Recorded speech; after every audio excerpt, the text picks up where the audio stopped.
Hello guys! Welcome to my YouTube channel. Ngayon ay tuturuan ko kayo kung paano magpalit ng pangalan sa Shopee.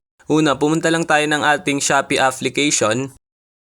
Ayan, then kapag nandito na tayo sa Shopee, then pansinin nyo lang sa baba yung me na nakasulat, which is eto sa lower part sa corner. Then i-click lang natin yon. Then kapag na-click na natin yan, mapupunta na tayo dito.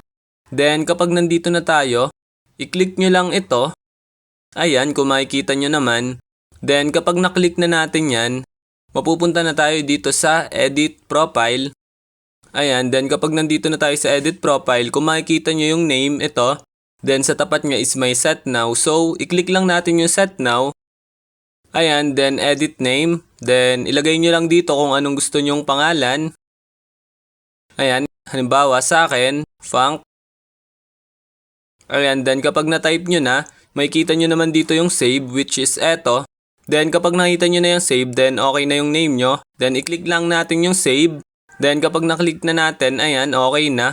Kung makikita nyo, may nakalagay na dito sa name, which is Funk. So ayun lang guys, ganun lang na mga dali maglagay ng name dito sa Shopee. Ayun lang, thanks for watching. Subscribe me for more videos like this. Thank you!